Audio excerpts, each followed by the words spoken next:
नमस्कार आणि स्वागत आहे. आज आपण एका सरकारी दस्तावेजाची म्हणजे एका GRची अक्षरशः चिरफाड करणार आहोत. हो, वरवर पाहता हा एक अगदी सामान्य शासन निर्णय वाटू शकतो, बरोबर. पण यात महाराष्ट्राच्या शिक्षण व्यवस्थेत क्रांती घडवण्याची बीज दडली होती का? चला शोधूया. तर गोष्ट आहे 2015 सालची. महाराष्ट्रातल्या शिक्षणाचा दर्जा हा एक खरं तर मोठा चिंतेचा विषय बनला होता. हो, आणि हे फक्त कुणाला तरी वाटत नव्हतं. नाही, अजिबात नाही. आकडेवारी ते ओरडून सांगत होती. एका सर्वेक्षणात तर असं धक्कादायक वास्तव समोर आलं की अवघ्या 5 वर्षात इयत्ता 5वीच्या मुलांची साधी वाक्य वाचण्याची क्षमता 94% घसरून थेट 74% आली होती. 20% घसरण ही खूप मोठी आहे. खूपच मोठी. मग यावर उपाय म्हणून महाराष्ट्र सरकारने 22 जून 2015ला एक मोठा जवळजवळ 30 पानी GR काढला. आणि त्यातूनच जन्माला आला प्रगत शैक्षणिक महाराष्ट्र हा कार्यक्रम. आज आपण याच GRच्या प्रत्येक पानाआड दडलेला विचार आणि योजना समजून घेणार आहोत. म्हणजे त्याची ब्लूप्रिंट कशी होती ते पाहणार आहोत. अगदी. लाखो विद्यार्थ्यांच्या शिकण्याच्या पद्धतीत बदल घडवण्यासाठी शासनाने नेमकी कार ब्लूप्रिंट तयार केली होती. चला याच्या मुळाशी जाऊया. तर या कार्यक्रमाची पार्श्वभूमी समजून घेणं मला वाटतं खूप महत्वाचं आहे. हो, नक्कीच. म्हणजे बघा, 2009 साली शिक्षण हक्क कायदा आला, म्हणजे RTE. त्याने 6 ते 14 वयोगटातल्या मुलांना गुणवत्तापूर्ण शिक्षणाचा हक्क दिला. पण त्यात काहीतरी अडचण होती, बरोबर? अगदी. त्यातील काही तरतुदींमुळे समाजात एक वेगळाच गैरसमज पसरला होता. कोणत्या तरतुदींबद्दल बोलतोय आपण? म्हणजे मुलांना नापास करायचं नाही बरोबर. किंवा वयानुसार वर्गात प्रवेश द्यायचा, याबद्दल का? अगदी बरोबर.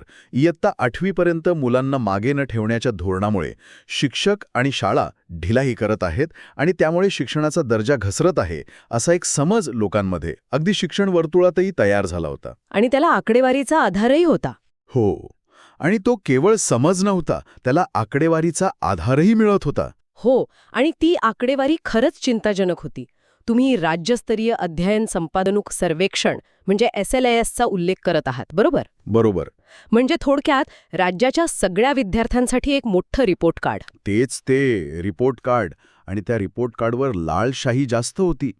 म्हणजे 2014-15च्या सर्वेक्षणानुसार 5वीच्या मुलांची भाषा विषयातली सरासरी संपादनूक फक्त 53% होती. फक्त 53%? आणि गणितात तर अजूनच कमी, फक्त 51%. म्हणजे निम्मे विद्यार्थी मागे होते. आणि यातही जिल्ह्यांमध्ये जमीन आसमानाचा फरक होता. म्हणजे भाषा विषयात सिंधुदुर्ग 77% होता. हो. तर सोलापूर फक्त 34%. म्हणजे एकाच राज्यात एकाच अभ्यासक्रमावर शिकणारी मुलं इतकी मागे पुढे होती. नेमका हाच मुद्दा. या सगळ्या पार्श्वभूमीवर प्रगत शैक्षणिक महाराष्ट्र कार्यक्रमाचं एकच सुस्पष्ट आणि मोजता येणारं ध्येय ठरवण्यात आलं. आणि ते काय होतं? ते होतं वाचन, लेखन आणि संख्याज्ञान या मूलभूत क्षमतांमध्ये एकही मूल अप्रगत राहणार नाही हे सुनिश्चित करणे. अप्रगत. या GRमध्ये या शब्दाची नेमकी व्याख्या काय केली होती? कारण प्रत्येकजण याचा वेगळा अर्थ काढू शकतो. हो, आणि म्हणूनच त्यांनी ती स्पष्ट केली होती. अप्रगत म्हणजे अशा मूलभूत क्षमतांमध्ये मागे राहिलेला विद्यार्थी. ओके. या शासन निर्णयानुसार ज्या विद्यार्थ्यांना परीक्षेत 40%पेक्षा कमी गुण मिळतील त्यांना अप्रगत समजण्यात येईल असं ठरलं. अच्छा, म्हणजे ध्येय अगदी क्रिस्टल क्लिअर होतं. एकही मूल या 40%च्या रेषेखाली राहता कामा नये. वाह. म्हणजे एकही मूल मागे राहणार नाही हे फक्त एक भावनिक वाक्य नव्हतं, तर त्याला 40%चा एक निश्चित निकष जोडला होता. हे खूप महत्वाचं आहे. हो. पण मग हे ध्येय गाठण्यासाठी रस्ता कोणता निवडला? म्हणजे या कार्यक्रमाची रचना, त्याची मशिनरी कशी होती? या कार्यक्रमाचा कणा किंवा त्याचं इंजिन म्हणू शकतो, ती होती एक त्रिस्तरीय चाचणी प्रणाली. त्रिस्तरीय चाचणी प्रणाली. हो. ही 1ली ते 8वीच्या मुलांसाठी होती आणि सुरुवातीला प्रथम भाषा आणि गणित या 2 पायाभूत विषयांवर लक्ष केंद्रित करत होती. त्रिस्तरीय चाचणी प्रणाली हा शब्द ऐकूनच थोडं जड वाटतं. म्हणजे नक्की काय करायचं होतं? वर्षभर फक्त परीक्षाच घ्यायच्या होत्या का? हा, नाही. एका सामान्य विद्यार्थ्यासाठी किंवा शिक्षकासाठी हे खूप जास्त नाही का? सतत परीक्षेचं दडपण आल्यासारखं वाटू शकतं. तुमचा प्रश्न अगदी योग्य आहे आणि हाच विचार अनेकांच्या मनात आला असता. पण यामागे दडपणाचा नाही तर निदानाचा विचार होता. निदानाचा? म्हणजे डायग्नॉसिस. अगदी. या 3 चाचण्या म्हणजे डॉक्टरांच्या 3 तपासण्यांसारख्या होत्या. पहिली पायाभूत चाचणी ही वर्षाच्या सुरुवातीला व्हायची. तिचा उद्देश होता हे तपासणं की विद्यार्थी मागच्या वर्षीचं किती शिकला आहे आणि त्याला आता नक्की कुठून सुरुवात करायची आहे. म्हणजे रोगाचं निदान करणं. ओके. दुसरी संकलित मूल्यमापन चाचणी 1 ही पहिल्या सत्राच्या शेवटी व्हायची. म्हणजे उपचारांना कसा प्रतिसाद मिळतोय हे तपासणं. आणि तिसरी संकलित मूल्यमापन चाचणी 2 ही वर्षाच्या शेवटी व्हायची. म्हणजे वर्षभरात केलेल्या उपचारांनंतर विद्यार्थी पूर्णपणे बरा झाला आहे की नाही हे पाहणं. म्हणजे या चाचण्या मुलांना पास किंवा नापास ठरवण्यासाठी नव्हत्या. अजिबात नव्हत्या. तर शिक्षकाला हे समजण्यासाठी होत्या की वर्गातल्या प्रत्येक मुलाला नक्की कुठे आणि कशी मदत करायची आहे. हा एक प्रकारचा फीडबॅक लूप होता. एक्झॅक्टली. आणि ह्या तिन्ही प्रश्नपत्रिका राज्यस्तरावरून येणार होत्या. अच्छा. म्हणजे संपूर्ण राज्यात एकाच बेंचमार्कवर मुलांची प्रगती मोजली जाणार होती. अच्छा. पण या GR मध्ये मला एक मुद्दा सापडला जो खरंच अनपेक्षित होता. या 3 नियमित चाचण्या तर ठीक आहेत, पण बाहेरच्या त्रयस्थ संस्थेकडून रँडम सॅम्पल पद्धतीनेही चाचण्या घेण्याची तरतूद होती. बरोबर. सरकारी कामात असं सहसा बघायला मिळत नाही. यामागे नक्की काय विचार होता? हा या कार्यक्रमातला एक अत्यंत धाडसी आणि महत्वाचा भाग होता. याचा उद्देश होता संपूर्ण प्रक्रियेत पारदर्शकता आणि विश्वासार्हता आणणे. म्हणजे ट्रान्सपरन्सी. हो. बघा, असं होऊ शकतं की काही ठिकाणी चांगले निकाल दाखवण्यासाठी काहीतरी गडबड केली जाईल. पण जेव्हा बाहेरची एखादी निष्पक्षपाती संस्था अचानक कोणत्याही शाळेत जाऊन काही मुलांची चाचणी घेते, तेव्हा व्यवस्थेचं खरं चित्र समोर येतं. म्हणजे ही एक प्रकारे सिस्टम स्वतःलाच आरशात बघत होती. हो. शिक्षक, अधिकारी आणि त्रयस्थ व्यक्ती या सगळ्यांनी मिळून जे चित्र समोर आणलं तेच राज्याचं खरं शैक्षणिक चित्र मानलं जाईल, हा त्यामागचा विचार होता.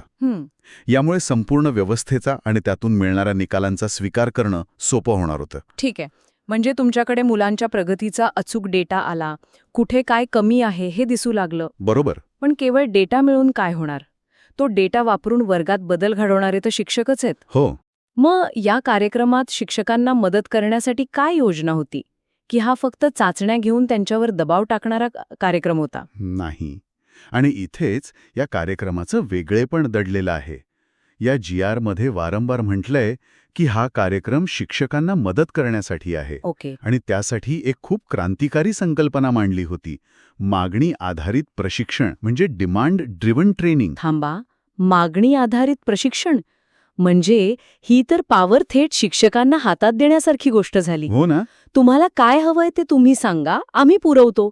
सरकारी सिस्टममध्ये हे क्वचितच घडतं. अगदी. याचा अर्थ असा की शिक्षण विभाग पहिल्यांदाच हे मान्य करत होता की त्यांच्याकडे सगळ्या प्रश्नांची तयार उत्तरं नाहीत. वन साईज फिट्स ऑल प्रशिक्षणाचा काळ संपला होता.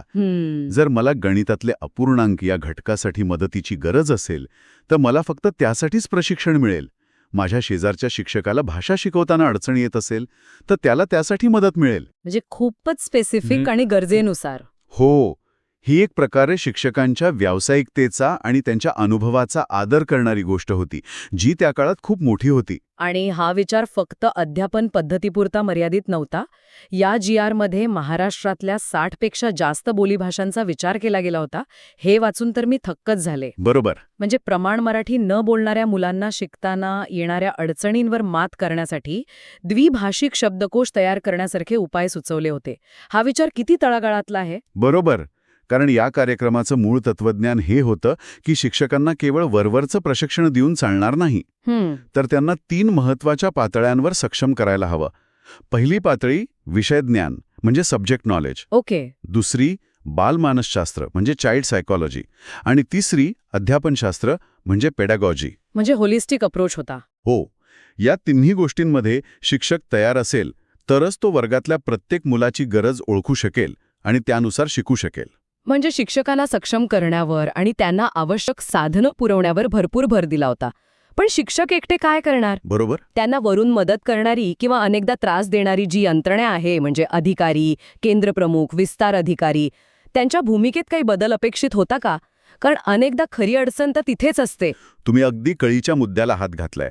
आणि हो, या GRने त्या यंत्रणेतच एक मूलभूत बदल सुचवला होता. काय होता तो? पर्यवेक्षकीय अधिकाऱ्यांची भूमिका तपासणी आणि नियंत्रण या शब्दांवरून बदलून मार्गदर्शन, सुलभीकरण आणि मेंटरिंग यावर आणली गेली. अच्छा. हे शब्द फक्त बदलले नव्हते, तर त्यामागची मानसिकता बदलणं अपेक्षित होतं. हे ऐकायला खूप छान वाटतं की इन्स्पेक्टरऐवजी मेंटॉर. पण अनेक दशकांपासून इन्स्पेक्टर म्हणून काम करण्याची सवय असलेल्या अधिकाऱ्यांची मानसिकता एका शासन निर्णयाने खरंच बदलू शकते का? हे थोडं जास्तच आशावादी नाही वाटत? तुमचा मुद्दा 100% बरोबर आहे. आणि हीच या योजनेच्या अंमलबजावणीतली सर्वात मोठी अडचण होती. पण GR तयार करणाऱ्यांनी याचाही विचार केला होता. हे मानसिकता बदलण्यासाठी काही पूरक गोष्टींची रचना केली होती. अधिकाऱ्यांना स्पष्ट सूचना होत्या की शाळेत जाऊन फक्त कागदपत्र आणि रेकॉर्ड तपासून नका. तर मग काय? तर थेट वर्गात जा, मुलांशी बोला, त्यांची गुणवत्ता तपासा. अच्छा. कल्पना करा की एक अधिकारी पूर्वी शाळेत जाऊन विचारायचा, तुमचा रेकॉर्ड कुठे आहे? उपस्थिती रजिस्टर दाखवा. हो, तेच नेहमीचं. आता त्याच अधिकाऱ्याने वर्गात जाऊन शिक्षकाला विचारायचं होतं, तुम्हाला गणितातला हा घटक शिकवताना काय अडचण येते? आपण एकत्र मिळून काहीतरी मार्ग काढू शकतो का? वा, म्हणजे हा तर जमीन आसमानाचा फरक होता. होताच. आणि या बदलाला पाठिंबा देण्यासाठी प्रशासकीय मदतही होती, बरोबर? म्हणजे शिक्षकांवरचं अशैक्षणिक कामाचं ओझं कमी करणं. हो, जेणेकरून त्यांना मुलांसोबत जास्त वेळ मिळेल. किंवा डिजिटल शाळा चळवळीला प्रोत्साहन देणं, शाळांना टॅबलेट, प्रोजेक्टर देणं. हो, आणि ॲक्टिव्हिटी बेस्ड लर्निंग म्हणजे ABL सारख्या पद्धतींचा प्रसार करणे, ज्यात मुलं स्वतःच्या गतीने शिकतात. हां. या सगळ्यासोबतच एक अत्यंत महत्त्वाची गोष्ट होती, ती म्हणजे कामाचं मूल्यमापन. ओके. ज्या वर्गात एकही विद्यार्थी अप्रगत राहणार नाही आणि प्रगत विद्यार्थ्यांची प्रगतीही सुरू राहील, अशा शिक्षकांचा आणि त्यांना मदत करणाऱ्या अधिकाऱ्यांचा सन्मान करण्याची योजना होती. म्हणजे एक पॉझिटिव्ह रिइन्फोर्समेंट. अगदी. यामुळे अधिकाऱ्यांचे गोपनीय अहवाल म्हणजे कॉन्फिडेन्शियल रिपोर्ट्स हे व्यक्तिनिष्ठ न राहता वस्तुनिष्ठ आणि मोजता येणाऱ्या परिणामांवर आधारित होणार होते. म्हणजे संपूर्ण सिस्टमलाच रिझल्ट ओरिएंटेड बनवण्याचा हा एक प्रयत्न होता. हो, पण इथे रिझल्ट म्हणजे फक्त परीक्षेतील मार्क नाहीत, तर शिकण्यातील प्रगती. तर शिकण्यातील प्रगती हा खरा रिझल्ट होता. अगदी बरोबर. तर या सगळ्या चर्चेवरून एक गोष्ट स्पष्ट होते. प्रगत शैक्षणिक महाराष्ट्र हा केवळ कागदावरचा एक कार्यक्रम नव्हता. नाही. तो शिक्षणाचा दर्जा मोजण्यापासून ते तो सुधारण्यापर्यंतचा एक समग्र आणि सुनियोजित प्रयत्न होता. या डेटा आधारित निर्णय घेण्यावर, शिक्षकांना सक्षम करण्यावर आणि सगळ्यात महत्त्वाचं म्हणजे प्रशासकीय मानसिकतेत बदल घडवण्यावर मुख्य भर होता. बरोबर. या कार्यक्रमातून एक महत्त्वाचा संदेश दिला गेला. तो म्हणजे शिक्षण सुधारण्यासाठी भावनिक आणि वरवरच्या उपायांवर अवलंबून न राहता एका शास्त्रीय आणि बौद्धिक दृष्टिकोनाचा अवलंब करायला हवा. म्हणजे सायंटिफिक अप्रोच. हो, समस्या काय आहे हे आकडेवारीतून समजून घ्या, त्यामागची कारणं शोधा आणि त्यावर तर्कशुद्ध उपाययोजना करा.